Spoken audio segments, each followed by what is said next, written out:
right, welcome to episode 5 of the O2 Dropcast, a podcast by Arizona Eternal Magic. My name is Zach Zent, and with us today we have Mr. Daniel Espinoza. How you doing? I'm doing great. What up, guys? And David Shakowski. Whoop, whoop. All right, so this is our special 2018 podcast. Welcome to everyone who's listening. This is a podcast geared mainly for the players in Arizona because we're all in Arizona here. But if you're listening to this outside of Arizona, welcome. We have an awesome scene here. Come play in some of our events. They're getting bigger and bigger as time progresses. So this is our 2018 year in review. Now, a couple disclaimers here before we get started. We're going to have some different categories. So let me explain the process first. We're going to have some different categories, and we're going to have some opinions on these categories.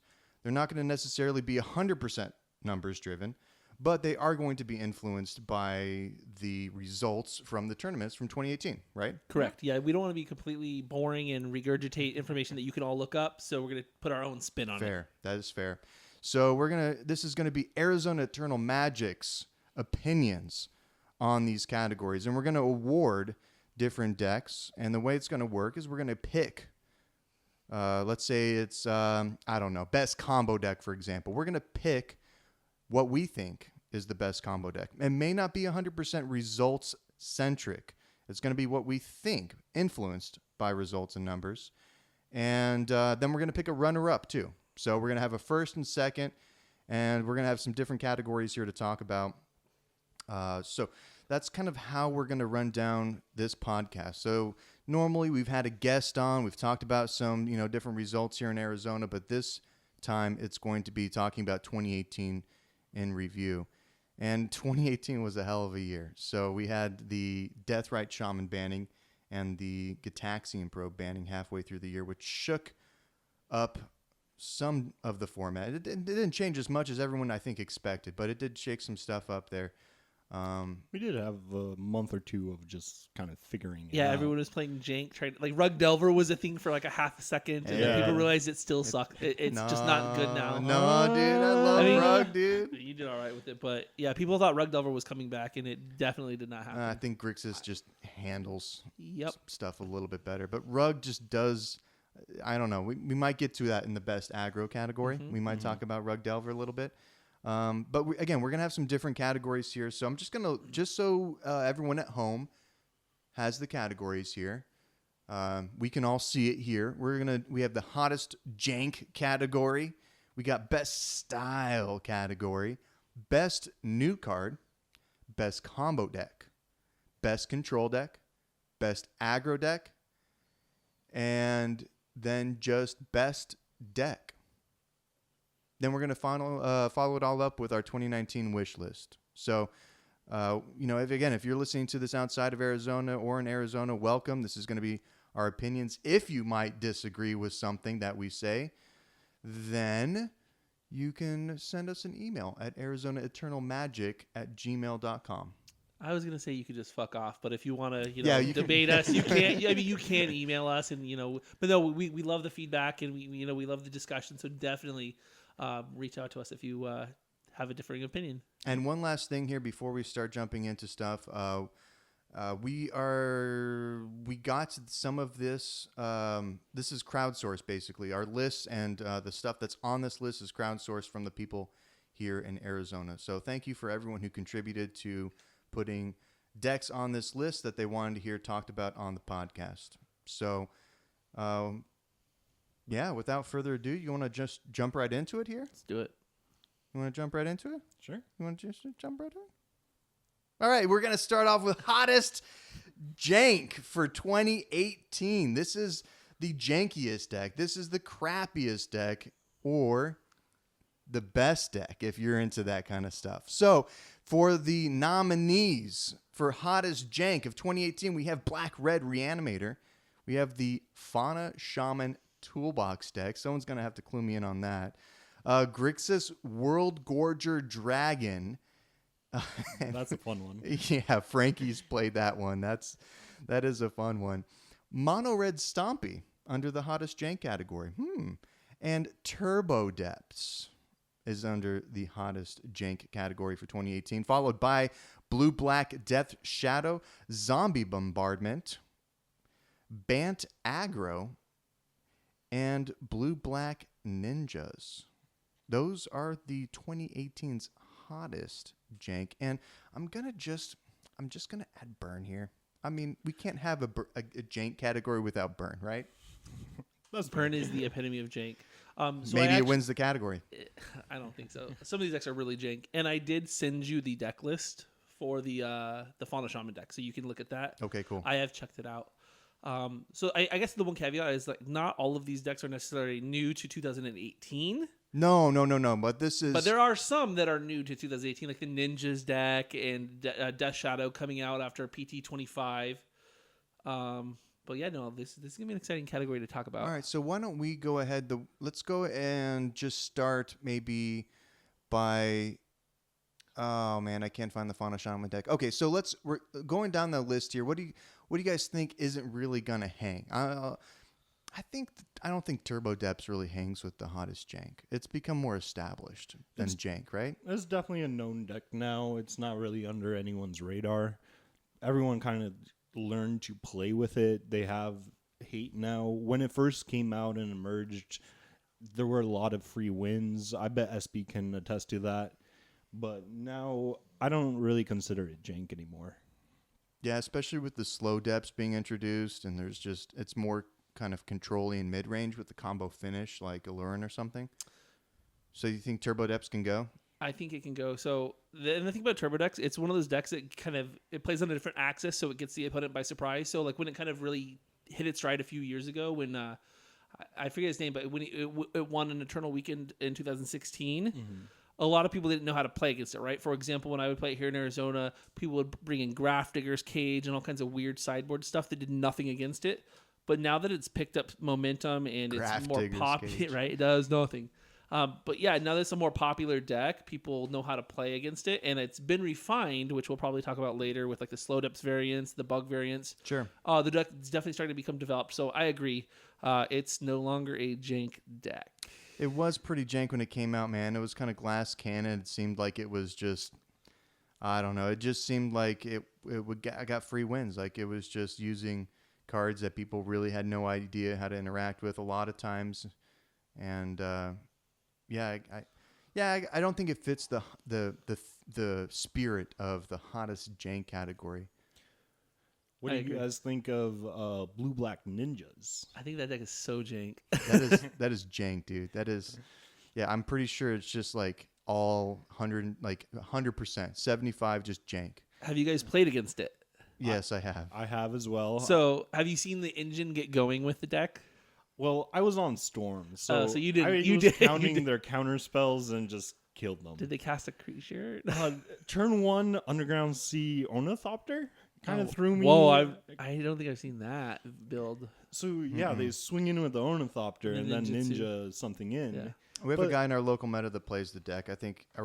Did we all play against him, or were we talking about MTGO? Or I played against Hackbird on it. Hackbird, yeah, that's what I was thinking of too. So there was one game where once it gets going, it draws a ton of cards. It does, and it gets in there in weird ways with the ninjas from the hand and stuff. Yeah. But there's like this. I think the real big reason why it's jank is because it does this one thing that it's in the middle of combat, and you have to. It's so obvious that it's coming, right? Like, you have to be like, okay, move to blocker. You declare attack. Like, okay, you're doing something. You're doing something there. Yeah. Then, so it kind of, I don't know. That's jank to me. Like, you're just abusing this combat, abusing the way the combat's oriented with your ninjas there. Yeah. Looking at our two blue-black jank decks, I would honestly put Death Shadow a bit above Ninjas.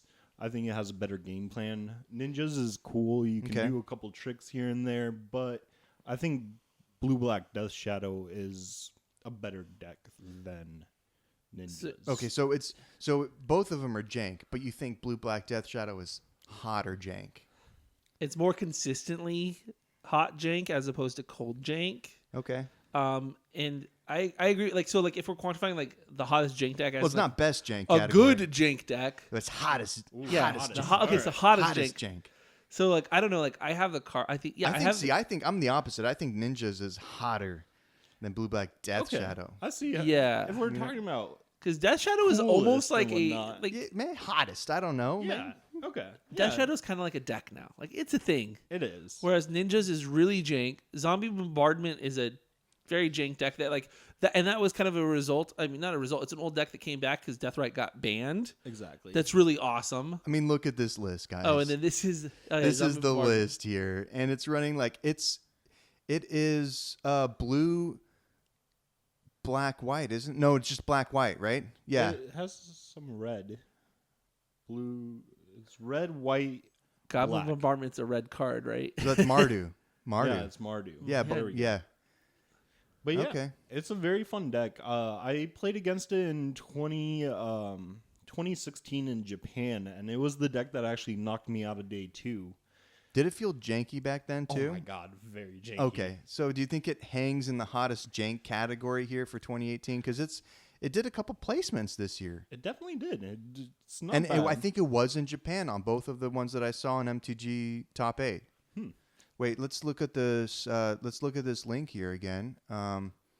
What is this? This is definitely this is a Japanese event. So this is Eternal Party 2018. Yeah. 226 players showed up. Zombie Bombardment took second place, losing to Stoneblade in the finals. That's amazing. That's hot. That I think it stays on the list. That can stay on the list. Blue Black Death Shadow, take it off. Take it off. Take it off. All right. That's not jank anymore. Not as Mono Red Stompy. That's a good deck. That's just I hate to say it, good but it's a deck. good deck.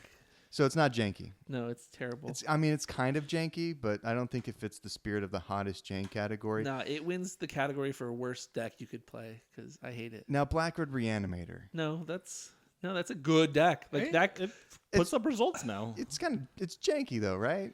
Like it's janky.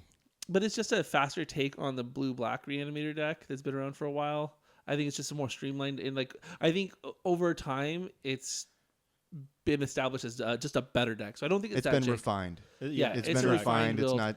It's not just a hot pile of crap anymore. So check your message. I sent you the list of the Fauna Shaman deck because I don't know how to send links properly the first time. Sure. So we're going to click on this link here and talk about the Fauna Shaman deck. This is the Creature Toolbox Fauna Shaman deck.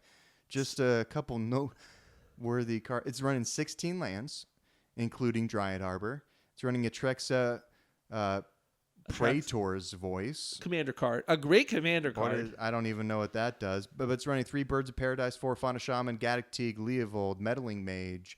What is Mariki Bereat? Merrick Rebert. It steals creatures. Okay. Gain control of target creature as long as you... Sounds pretty jank from I think here. it's a Legends card. This deck reminds me a lot of that Tainted Pact deck that showed up. Oh, Tainted Pact should be on this list. That terrible deck. Should. Okay, do you want to add it to Tainted Pact to the list here? We would have to add the list. Do you want to just add it and remove Tainted it Pact. just as like a... Yeah, let's add Tainted Pact and take out Burn. Burn's an established deck. The thing is, though, like, so I've watched one of our local players play the Tainted Pact, and he plays against tier decks. Like, he's beaten Storm with it. He's beaten Grixis Control, and Grixis double. Like, it's like primarily a one-of deck that uses Tainted Pact to tutor up whatever you need. Instant speed. And it's so weird how good it is. But it's still a pile of jank, right? Super jank. Okay, so we'll keep that on the list. And I think this Fauna Shaman deck, I don't necessarily think it's all that jank. So what are you talking about? Like, so looking at it, like if you look at this list, looks like cool. It's hard. Like, okay, but let me ask you this. So looking at this list, do you know what the idea of this deck is? Like, what are you trying to do with this deck? Well, I mean, it seems like you are putting creatures into play. You're ramping with Birds of Paradise or Noble Hierarchs, and then you just have a toolbox deck. You're pulling stuff out with Green Sun Zenith.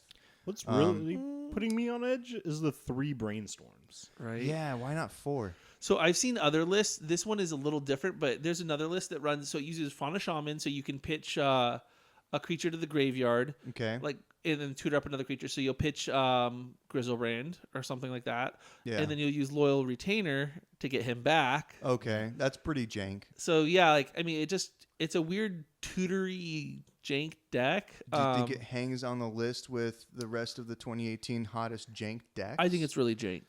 It's definitely up there. So if we're gonna take something off, I think Grixis World Gorger Dragon deck would come off because like that's been a deck for a long time. Yeah. And I mean, up until a few years ago, World Gorger Dragon was banned in Legacy. They took it off the list a few years ago. Yeah. Okay. All right. I don't know too much about the deck. I don't think we have anyone here that's going to advocate for it, so let's just remove it. Okay, the Bant aggro deck, I added this on here. What is that? So this just seemed like a weird kind of Bant pile to me. Tell me if I'm wrong. It's running Jace the Mind Sculptor. It's running 21 lands, but it looks like it's more like it's trying to do a bunch of different things, right? It's running Green Sun Zenith, so it's trying to fetch stuff up. It's running 2 Snapcaster Mages, 2 Jaces, and a Flusterstorm and a Vendilion Click. So it's trying to be control-y. At the same time, it's running Tarmogoyf and That's like Noble Hierarchs to ramp into True Name Nemesis and Leo. So and then like one of Baleful Strix. Like, tell me if I'm wrong, but this just looks like a pile of trying to do like both aggro and control kind of things, right? Yeah, it looks like a really bad deck. Yeah. If we're being honest here, Yeah. it looks awful. Yeah. Like I get the idea of having some cards that you could Green Sun Zenith for, like if you need it. 5-0'd though. Yeah, but anyone can play 1,000 matchups in 5-0 one league. True. That's true. Yeah, I mean, I don't see a lot of focus with it being like somewhat like I wouldn't even say it's aggro, like man. No, like, it's like a Bant pile. Like it is Bant pile. It's like it's doing aggro and it's doing control stuff, but not like the best of either one. Yeah. You know, I think if you were doing like an aggro or a mid-range thing, you would like it's running 1 Tarmogoyf. It's running only 2 True Name. You think like it would kind of up those kind of threats to like because it's trying to ramp into something on turn 3 for sure, right? So because it's running the Noble Hierarchs, it's running a lot of 3 drops that are good, but then also it's running like 3 Swords and 3 Force of Wills and only 3 Green Suns. Like it's just mixing too many worlds here. It looks like total jank to me. I mean, it also has Palace Jailer for removal. So let's look at the sideboard. Like, what this is jank, man. What does Great Sable Stag do? What is that card? That's in the sideboard? Let's see. The Great Sable Stag can't be countered. It's 1 colorless, 2 green, protection from blue and black for power and toughness 3/3. Wow.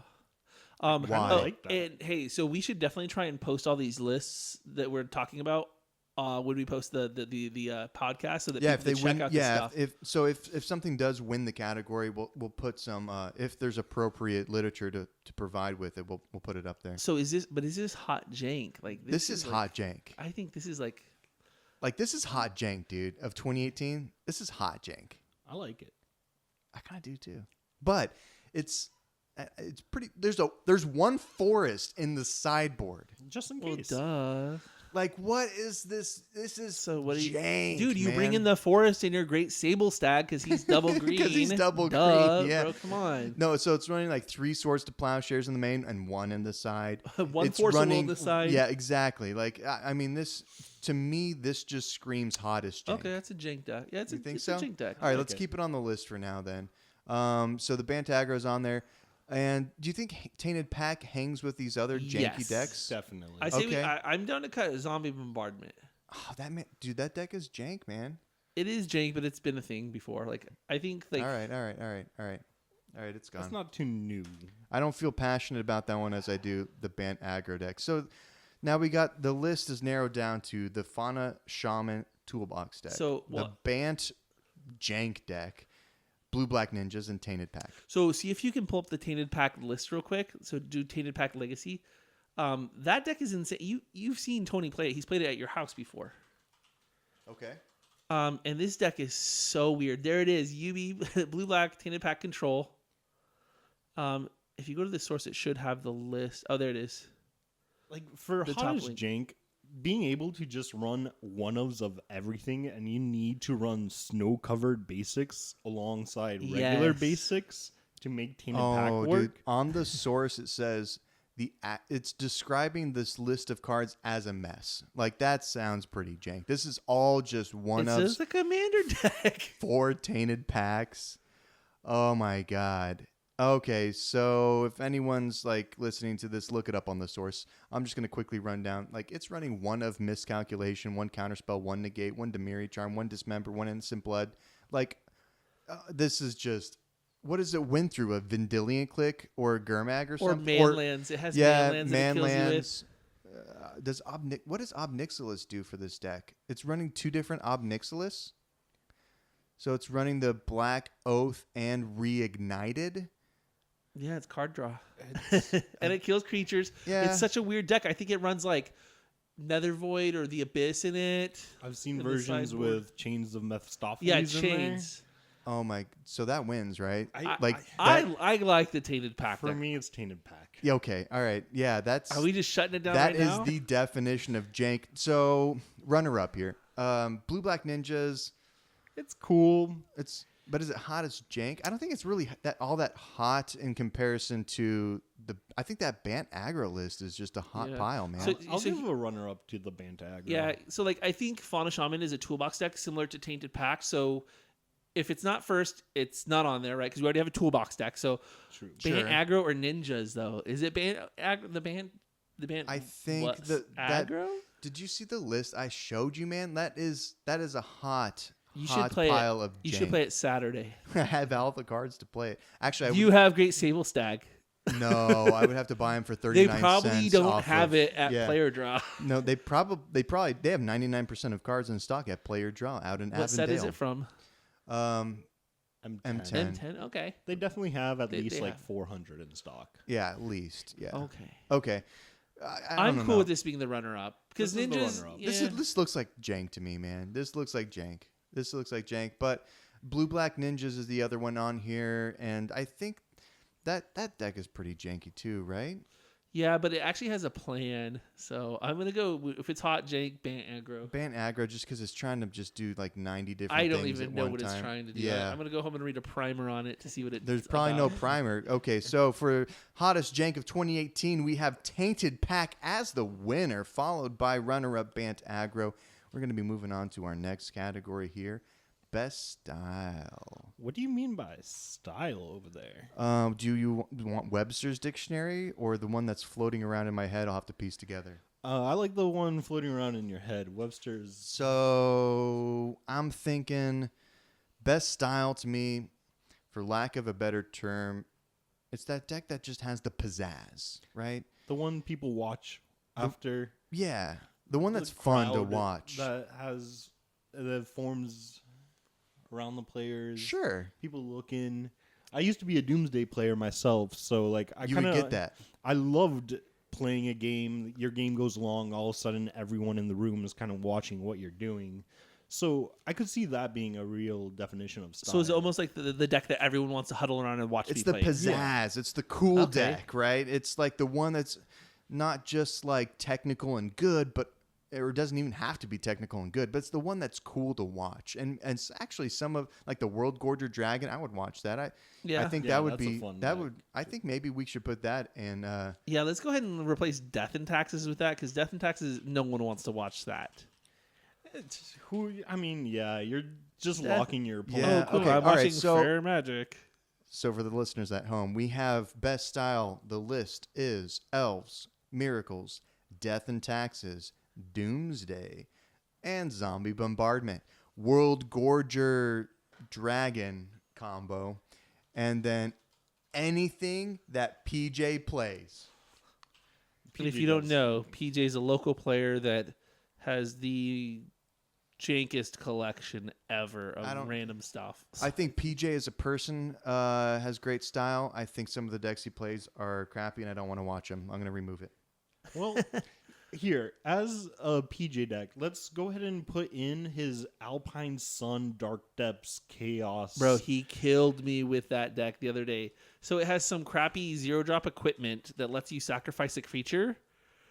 Okay. Sacrifice a permanent and you gain 1 life. Like you pay 1, sacrifice a permanent, gain 1 life. So he has Magus of the Moon out. Yeah. And so I'm on Dark Depths. He's on this weird Depths deck. And so he has Magus out with this piece of equipment, and he has his own Dark Depths out. So he can sack his dude at any moment to make Dark Depths. Cool. It was really crappy and janky, and he crushed me. Tight. So I put Alpine Sun Chaos. Is that? Yeah. Oh, it plays like Chaos Warp, right? Yeah, Oh. so you can shuffle. I'm not sure what it does. Best It removes style. something. All right. So best style. That sounds like it could be style this year. So, but so some stuff that I think could go probably. I think Zombie Bombardment has style, dude. Does. That deck has some style. I think Death and Taxes, like you said, doesn't have the pizzazz that these other decks do. I think in that same vein, Miracles could probably go. Miracles is not. I mean, there is some stylish stuff with the counterbalance brainstorming. Like there's some blue style to Miracles. Yeah, but like you're probably not going to have a crowd forming to watch The Miracles matchup. Because Maybe they're not. executing the same plan over and over. Exactly. Now this is where it gets personal. Elves. Elves is fun to watch. I've as an Elves player, I've had people come up to me and explain that they have no idea what's going on before, or they like watching the game or something like that. I think Elves has style. I think it has pizzazz. I think it has appeal to watch for sure. Definitely. So I actually had an idea, like I thought a deck that's not on this list that should be on this list. Yeah. Like the blue-green 12-post deck. Because watching that deck build up yeah. and get to a point like Blue green 12 post. Oh god, yeah, like the Tony 12-post deck. Just watching it build and build, and the opponent's like trying to get there and chipping away, and then all of a sudden it's like, I'm gonna end of turn Ayavugan, I'm gonna get Emrakul, I'm gonna hard cast Emrakul, I'm gonna take another turn, I'm gonna attack, I'm gonna bounce it with Caracas, like Yeah. or even turn, show and telling and Primeval Titan. Like I love watching those decks where they build up. So I think 12-post is definitely a contender. I could see that. World Gorger Dragon, that's really fun to watch, but I don't know. I think that's I like that. Does it? I don't know. Does it hold up over like Doomsday or Elves in terms of style? Yeah, exactly. Right. That's a hard choice. I think it beats Elves in terms of style. You think it beats Elves in terms of style? Yes. Because of what, the infinite loop? Because you it's think so is just weird of how it works. Weird. It operates on such a weird axis where it's exiling all the permanents in play on their side. I could see that. I'm gonna keep. Sorry, bro. No. It's okay. Talk to us after Elves is a good deck, and it's very stylish for sure. It's definitely cool to see, especially when it just goes infinite. When you're watching all the mana going and just cluttering the board, and like most of the time your opponent scoops up. And watching a green deck draw so many goddamn cards. Oh, it's great, dude. Elves, I think. But I think it's a conventional deck. Like I don't know. Like these but decks this isn't the most or least conventional. This is the best style. Sure. But they're still winning through combat, whereas Doomsday is doing Doomsday. Okay. Bombardment is shooting you with sacrificing guys and crap and making more guys. Cool. That's pretty cool. Yeah, it kills you through a conventional, combat. Yeah, Elves does. Elves does. Yes. Most. Yeah. So these don't. Unless you're draining them with Shaman of the Pack and just bouncing that over and over. Combo Elves. Well, it's all combo-y, but yeah, I could see that. What about Doomsday? Let's talk about that. With the banning of Git Probe, I think Doomsday definitely lost a lot of points this year. It used to be a very controlled combo deck that was very definite on its combo turn, and it for sure won or it for sure lost. But nowadays, I've been talking with the Doomsday players. They're playing it more of a Belcher type Tess aggro deck. They're putting in much more draw 4s into the main deck.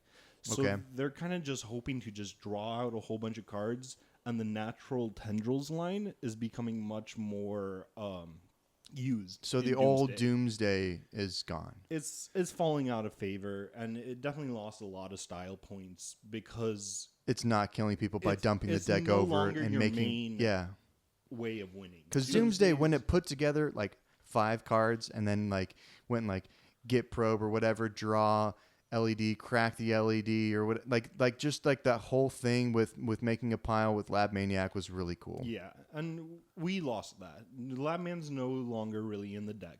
Oh, wow. A storm deck that has Doomsday in it.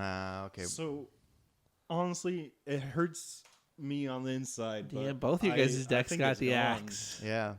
Well, you notice Turbo Depths isn't even on here, Because dude. it's just a great... Dude, that should be a best... Dude, making a 20/20 flying indestructible creature and killing him on turn 2 is legit. It's cool. That It's is some cool. style it's not, points, no, bro. dude. I don't want to watch that. Get out of here. In fact, I'm probably still playing my match while that's going. Like, I don't want to watch that. I've seen it. Like, you see it once, you're fine. Whatever. It's not entertaining. It's not stylish. Sounds a little salty in your... And if we're tone. good, No, I just built the deck, bro. And I think if we're gonna go down the route of just doing the same thing over and over, like the That's Turbo what Turbo decks, Dubs does. World Gorger Dragon. Once you see the combo once, that's the combo. So Okay. like, So do we cut that? it's a fun deck to watch and all, but like as soon as you learn it, you learned it, and that's kind of it. Yeah, you understand. Like, it's a one-trick pony. Like, oh, cool. I've seen it do its thing. Yeah. I'm leaning to 12 post. Honestly, yeah. I would say 12 post is my favorite style, and then a good runner up I would have to say is Zombie Bombardment. Yeah. I'm 100% with you. I haven't seen Zombie Bombardment in action. I've just looked at lists, and I am like, this is... I Oh, it's kind of so want to... cool. Yeah, dude, I kind of want to make it. Yeah. And it just looks really cool. Like, it could make for some really fun, exciting games. You're just sacrificing stuff to the graveyard, just shooting people in the face, making infinite mana, or making a bunch of mana or whatever. Yeah, it looks cool. Yeah. All right. Congrats, Tony. So, yeah, right? We should just put Tony in this category. Yeah. No, I love watching 12 posts because it's just like the opponent's doing their thing and they don't realize that like you're just building up to this insurmountable, force that's going to kill you and you can't do anything about it. No. Like when he starts tutoring up the tabernacles and then you're paying just to keep your creatures alive to try and clock them and then he gets Glacial Chasm and it doesn't matter and then it's like Emrakul, you're dead. Yep, it's a good Or deck. It's yeah. a cool deck to watch. It's a cool deck to lose to as well. Yeah. And so, all right, so we're going to have Blue-Green 12 post as the winner for Best Style 2018 with the runner-up of Zombie Bombardment. Congratulations to Tony on selling us all on Best Style for 2018. Yeah, I think that's a solid looking category. Yeah. It's a good one. Yeah. Best new card for 2018 is the next category. Ooh, this is exciting. SB, you want to read that list off? I can't read. All right, Can't read it from here. Okay. Assassin's Trophy. I don't know how to read. Oh, yeah, that makes sense. Yeah, that's a tough one. No, we good. I can read it. No, I'll take turns. David and I will go back and forth. Ooh, there we go. Assassin's Trophy. Goblin Crater Maker. Karn, Sign of Urza. Teferi, Hero of Dominaria. Dampening Sphere. Mission Briefing. Legion War Boss. I mean, Assassin's Trophy wins this, right? I don't know. So, Assassin's Trophy is bringing 4-color control back on the map. it's really good. I mean, Elves plays it. I mean, everything that's running blue, Black, green. or yeah, sorry, green, black is definitely running Assassin's Trophy. It's gone everywhere now, in those colors. So, What do you guys think about Karn, though? Karn, I don't know. So like colorless is tough in Legacy. Like I think he's in the sideboard of some Eldrazi decks. He's also in Strawberry Shortcake and what is it? That Tesserator deck. Oh, Yeah, he's in Tesserator. He's also in the prison versions of, like the hard prison versions of the big red decks, like the red prison Oh ones. yeah. Yeah. And Yeah. if Mud was a thing, still he'd be in that. Oh yeah. Well, I'm sure there's some mud player out there probably listening, being like, "I run yeah, this I guy- run 4 of those guys." So And Karn also found a spot in Bomberman. Did it? Yeah. What is it? oh, because you pump out so many artifacts. Yeah, you just put out a whole bunch of baubles, and all of a sudden, you have these 8/8 golems. yeah. Wow. Okay. So it puts some Jink decks kind of on the radar. I think No. so. I think Teferi has the highest ceiling. Like I think Teferi will eventually be an insane card in Legacy, and he's already pretty good. But He's an insane planeswalker. but Yeah, but he's would blue, you rather right? not just Blue, run white. Jace? Blue white. People compliment him with Jace. Yeah, but like, why not just run He's an better extra than Jace? Jason Modern. So I'm a Legacy player that played all throughout 2018. I don't know what Teferi does. I know what Karn does. I know what Assassin's Trophy does. So I know what Dampening Sphere does, and I think that one actually doesn't hang on the list, to be honest with you. Yeah. So he's a 5-drop planeswalker. What about Alpine Moon? Was that in 2018? It was like the biggest disappointment. Okay, so we'll add it and then take it off. There was like it's gone. It's gone. But so Teferi, I don't know what the tick ups are in the loyalty, but he's 1 blue, 1 white, 3 colorless. His plus ability, draw a card, and at the end of your turn, in your end step, your cleanup phase, untap 2 lands. So that's great for control. I've seen that now. Yeah, that's really shaking it up in Modern a lot. Yes, his minus puts a non-land permanent third from the top of the library, and then his ultimate, whenever you draw a card, exile target permanent. That's not bad. Yeah, so you can. I mean, he's a win con. He's card advantage. It doesn't sound like he's a win con. Bro, he blows up their entire board. Yeah, so does Lily of the Veil, but no one considers her a win They con. scoop, or you can get in there with anything. Well, yeah, he doesn't close out the game, but yeah, no, he makes it almost impossible for them to win. If we're talking Planeswalkers. I disagree. All right. I agree to disagree. I think Karn has seen A little more action in more decks. Well, he's also colorless, so he can slot into any deck technically. Yeah, true. I think that would probably put it in the best new card category.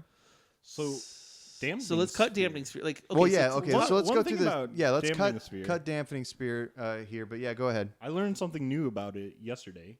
Apparently, lands that can tap for more than 1 mana, it only taps for 1 mana. Yeah. I only knew the Storm downside. The soul lands tap for 1. So with the rise of like Eldrazi and 12-post decks, I do see it being a good sideboard card. Sure, it's probably not the most impactful or best card, but it has a place in some sideboards. I think it's too reactive, and against those decks, you have to be proactive and just try and kill them. Because like if you're banking on trying to land that, they're all going to have some Eldrazi in play. Because they can turn 2 Thought Knot you, and if you have that in your hand and you're trying to cast it on turn 2 and you're on the draw, you're not going to have it. True. Yeah, but I think it's a good card. When it came out, people were like, oh my god, they're really trying to host Storm. And there was even a card in Core 19 that came out that like tokens get -1, and I think it does something else with Storm, and they're just not having the impact. So okay, I think it had potential, but it hasn't shown it yet. So I think. All right, so what's mission briefing though? So Dampening Sphere is cut, it's gone, bye. What's mission briefing? So that's the card that came from Guilds of Ravnica. It's 2 blue, instant. You surveil 2, and what that is, it's like Scry, but you could either put it in your graveyard or on top of your library in any order, and then you can cast a card from your graveyard as if it was in your hand. So the one kind of caveat to that is you can pitch a blue card and cast Force of Will for its alternate casting cost with it. So people it's kind of compared to Snapcaster in a way. But you could, and it does not target either, so you can't surgical it. So like, I will do the surveil and put the stuff, and then I pick what I cast. So you can't respond. Have you actually played that card in Legacy? I haven't, but people do. People do. Okay. People do. All right. Well. The reason I'm asking is this is Arizona Eternal Magic's best card or most impactful card. Maybe that's a better way to word it.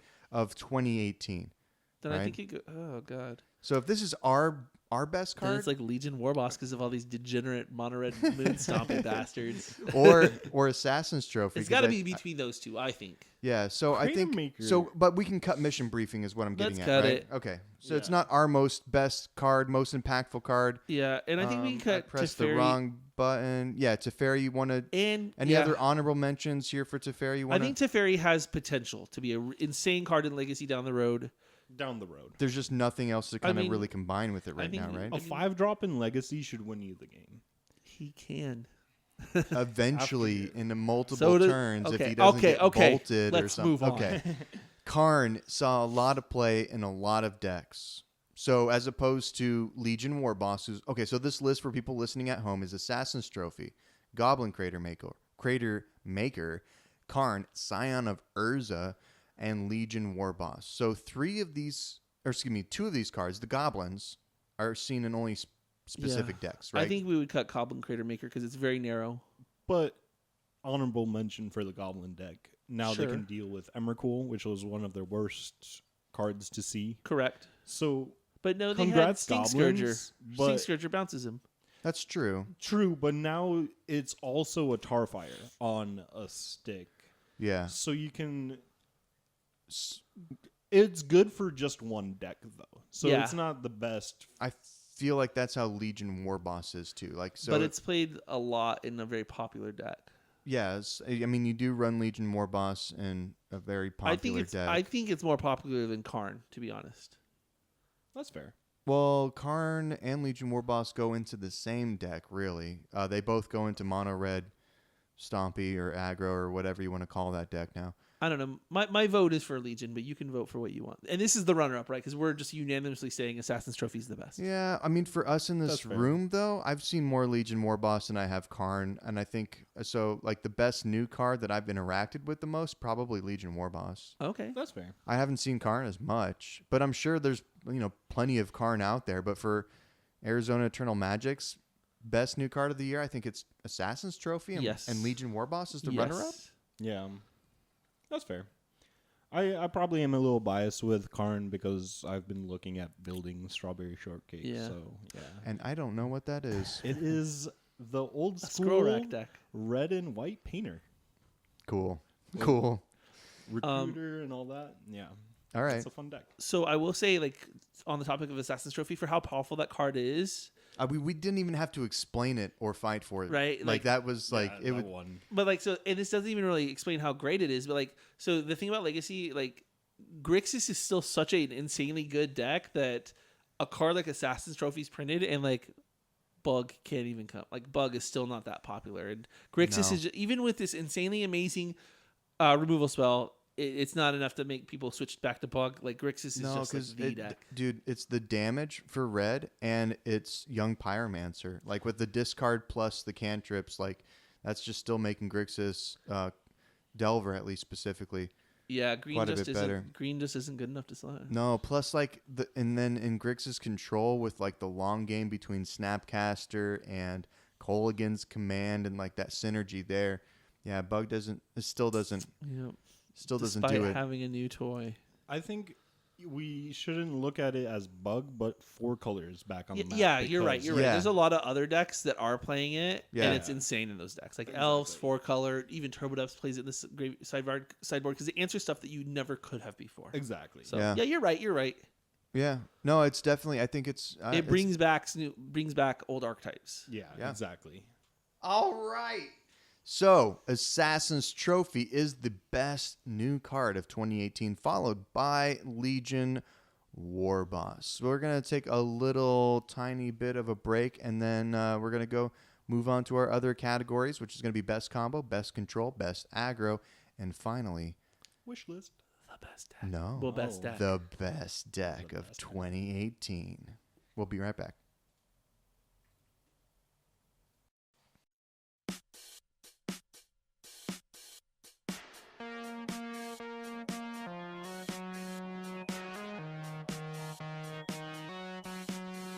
All right, welcome back to the O2 Dropcast. We're going to continue going on with these categories here. We're going to start off with the best combo deck. I'm going to list these decks off. If you guys think of something here, let me know. I'll add it. But we have Ant, Elves, Depths, which I think includes both Turbo and Slow. All variants. Yeah. Sure, yep. But the only variant of Storm that matters is Ant. Let's get that one straight. Yes. TES, get out. Dredge and Sneak and Show, which I would put Omni and stuff and other variants in that category. They all do kind of the same thing there. What about Reanimator? Shouldn't that be on the list? I don't know. Should it? You want to add it? Definitely. Yeah. I don't think it's Black-Red. I mean, it hasn't done that great. But it's still a combo deck. It is a combo deck, yeah. It is a combo deck. Is it the best? Probably not. We'll add it to the list. So it's Ant, Elves, Depths, Dredge, Sneak and Show, Black-Red Reanimator in the running for the best combo decks of 2018. All right. I think we could probably just remove Dredge. Yeah. Dredge is fun, but it's probably not the best. I don't think it's the best. With every single deck running 3 surgicals, it's an uphill battle. It's an uphill battle, exactly. And I think, Dredge requires a specific player, and I just don't think there's enough Legacy players that want to commit to that deck because there's so much more fun things you could be doing in Legacy. That's one of the reasons probably it's not too well positioned. Also, the LED version is just better, and people... I don't think want to buy LEDs to play Dredge. Yeah, if they're gonna buy LEDs, you're gonna play Storm. Exactly. If you have LEDs, it's a stepping stone. LED Dredge is when you want your LEDs but can't afford the duels yet. You're playing Dredge until you can buy your duels, and then you're playing. I mean, Storm. we could look up statistics from this year, but I don't think any of us think it's the best deck. No. Also, I don't think it placed well this year. Did it top 8 anything? I don't think it's done very well. No, I don't. Maybe one, or it has not done that great though. Okay. And I think I love it. Well, I don't love it. I shouldn't say that. I like the idea of Black Red Reanimator. I hate playing against it, but I don't necessarily think it's the best combo deck of 2018. I agree. Yeah, it's a glass cannon deck that has a lot to help the glass cannon, but it's not the best. So I think so, and we have 2 that meet this criteria and 2 that don't on this list right now. So we have 2 combo decks that run blue, right? And if you have access to blue in your combo deck where you can use cantrips to smooth out your draws and fix your hand it's and just stuff, better, right? That helps out so much. Granted, Elves just has raw card draw power. And then, I mean, and so all of them are unique in their own way. Like, and Depths is just very redundant now with There's all the tutors. There's a ton of times, though, that Elves actually doesn't win via the combo. It's just it's just like, and especially the ones that are running the Nissa Vital Force in the sideboard and the chokes in the side, they actually a lot of times side out their combo and go into more control of like a mid-rangey thing that still maybe could, like, at least when I played, I go down on the natural orders because I'm not running the Progenitus and the Ruick Thar. There's kind of different camps, but I think Elves isn't necessarily 100% just combo like Sneak and Show I agree. or Ant. And I think with the addition of slow depths, sometimes you kind of just beat people with Bobs and Hex Mages. Yeah, I think so. I think the only true combo decks that only win through combo here are Sneak and Show and Ant. I think that's our list, right? I don't like Sneak and Show on this list. I would, even though I'm an Ant player now. Okay, so maybe those are the 2 combo, like, combo, the purest form of combo. Out of the 4 of Ant, Elves, Depths, and Sneak and Show. Sure. So looking at this list, I don't know. Like, I think if we're gonna cut one here, so we're at 4, right? We have Ant, Elves, Depths. We gotta cut 2. So well, right now we're working at what? Okay, yeah. I would say, I don't know. I'm leaning towards Elves. I think so. I think Elves has been a good deck for a long time. I don't think it did that well this past year, and I actually think Depths broke out this year, and Depths has done very well. Mm-hmm. I think Depths. Depths has done very well this year, and there's all kinds of different variants, and this last couple like events over there in Japan that you guys were over there for, there was like 2 depths in both of the big events over there, like the GP and the other God one. It won the 12th God of Legacy. It won that tournament. And then there was like 1 or 2 others in the top 8. Correct. And then it won the European Eternal Weekend. True. And then it's done very well in a lot of SCG stuff. Elves has actually placed in the top 8 quite a few times this year, too. I don't think Sneak and Show has. Do we just cut it then? Top 8'd Eternal Weekend. Oh, did it? It's pretty good. Okay. Let's talk about that. I don't know if you played Sneak and Show, but I know you have. Yeah, I played a lot. And you played a little bit too. I played Sneak and Show. I've played it recently. It's just I played Sneak and Show in Depths. You played Alps, Sneak and Show in Depths to a little extent, and you played Ant. I played Ant. Okay, so I think Sneak and Show is not a fun combo deck to play. Like, oh, I love it. I love putting the pieces together on decks, but that is not one of them. Like, it's almost a 2-card Monty. Yeah, it's like, cool, I got Lotus Petal, City of Traders. But it's not. Show and Tell Emrakul. No, it's not. It's not. It's more than that. It's just not as visible. You don't see it like that. So in the blue matchups, the combo is not just Show and Tell Emrakul. The combo is Show and Tell, Force of Will, blue card, Flusterstorm on turn 5. Like, your combo... It changes, and those parts are actually almost necessary in those blue matchups, for example. No, I totally get that. I just think it's like such a very easy combo deck to play. Like, I mean, it has so much protection because it has so much counter magic. It runs like so much counter magic. That's why it's one of the so best much card combo draw. decks. All the cantrips. I think it's a very unfulfilling. 4 of everyone. Yeah, I think it's a very unfulfilling combo deck. Oh, That's my opinion. But if I was to cut one off this list, I think you're right in the. I get what you're saying. It's maybe not unfulfilling. I think is maybe for you, but I think, feel like I get bored with it easily. I think it's simple. I get very bored. I think it is very simple. There's not as much to dance around as there is with these other decks. But but does that make it? I don't know. Does that make it less appealing to us then? Do we take it off the list because of that? Because I don't think it actually doesn't take away from its value. I would take off Elves personally right now at this point. Elves is the only deck that I'll continue to play that I'll never feel like I'm good at, even though I've played 2 years of Elves. Like there's so many different lines. I feel like I'll never truly ever master it. All right, so if you were going to cut one, what would you cut right now? I think Elves is the most entertaining. I don't think it's the best combo deck of 2018 because of its tempo aggro mid-range plan. I think it should be cut from the list because it's not pure combo. Exactly. But there are people that play it like a pure combo deck. Sure. Like there was another Elves player in Arizona. He doesn't play anymore, but he'd had a different mindset on Elves completely, and I think that's why it's such a cool deck, is because it does have different ways. It operates on different axes. Yeah, and there's just different things that you can do, even within the same 75. Like you could either, for blue matchups, for example, you could go heavier on the combo and like bring in discard and open your way for a natural order kill, or you could go bring in the Nisses and Chokes, and that's the same 15 cards in the sideboard. Those cards would be in there for.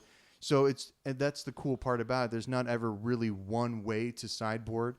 It's kind of how you want to do it. Do you want to go down on the combo and bring in some of the lock pieces, or do you want to keep the combo? Maybe go down on some of the mana dorks or whatever, make yourself a little bit slower and bring in the discard. So there's multiple ways to sideboard for the exact same matchup, and I think that's what makes Elves really, really cool. I wouldn't cut it from this list right now. Then what would you cut? So I asked, what would you cut? I don't know, dude. I mean, favorites aside, I think this, for 2018 specifically, I think this list is Ant and Depths, with Depths winning, actually. For 2018. Sure. Like, you have to keep the context. Sneak and Show has a long history. Elves has a long history. Storm has a long history.